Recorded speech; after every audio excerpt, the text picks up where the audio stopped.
Welcome back to our next episode of Salt Lake Suburbs. I'm your host, Braden Godfrey, and we are talking about this versus that. The pre-approval versus the pre-qualification and what's the difference. I'm here with Stacy Marchessault from Intercap Lending, a total expert in the lending space. Thank you. So Stacy, talking about lending, pre-qualification versus pre-approval. That is a great question. So I have a lot of people that ask me this question, and it basically comes down to this. Pre-qualification is basically someone verbally giving me their information over the phone. Hey, this is where I work, this is how much I make. We do typically pull credit in this situation if they're ready for that. Yeah. And so it's kind of basic information, and we're trusting them that the information they've given us is accurate. Right. Pre-approval is the next step where we actually get all their documents, their W-2s, their pay stubs, their bank statements. Because what happens about 90% of the time is if you're not salaried is very straightforward, we all know that, but if you are salary plus commission, sure, hourly plus overtime, all that becomes variable pay. And someone might say, well, I work 40 hours a week, and then you get their pay stubs and they're averaging really 37, 38 hours a week. That changes what they can qualify on a maximum level. Right. So pre-approval is going to have much more weight than pre-qualification. And when you get pre-approved, you have much more confidence. Yeah. You know that the lender has reviewed all your documents and they have issued a letter saying, we know we can get you a loan. We've worked your income, we have verified everything. Pre-qualification is more just of a verbal, you're kind of just taking them at face value. It's really an estimate. Yeah, it's an an approximation until you have all the hard numbers right in front of you. Yeah, right? So it's really important. If you're just kind of wanting to just get a basic idea, pre-qualification is totally fine. That's a great place to start. If you believe you might make an offer on a home, you need to be pre-approved.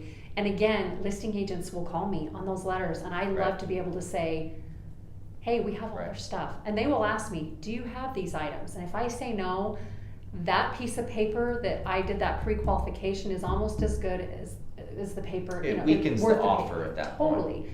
It definitely weakens the offer. So to have a really strong offer, if it's a seller that is going to take the time to make the call to vet out this offer that they've just received from a buyer, they're calling the lender and they're asking you.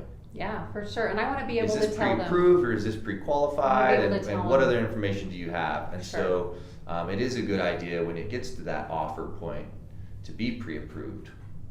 Yeah, no, I agree with that. And it just makes it, if you're a listing agent and you have 5 offers on the table and you just talked to Stacy at Intercap Lending and she said, hey, we have everything on this borrower, that pre-approval letter just went to the top of the list. I will guarantee that. Pre-qualification, getting something online, say through a Quicken Loans or something, and I'm not saying anything bad about online companies. Sure, absolutely. It's just different levels of pre-approval, and sometimes as listing agents, they won't take those as serious. You want your offer to be taken seriously. Right. So you almost have the opportunity to not sell, but give that seller confidence in you as a buyer, that if they choose your offer, you're going to be able to close on that house, and that's a big deal. It's funny you say that. I am selling my client at that point. I am selling my buyer to that listing agent. I have said things like, you would be crazy not to take this offer. Yeah. This is going to close. This borrower has been on the job for this long, or he's salaried.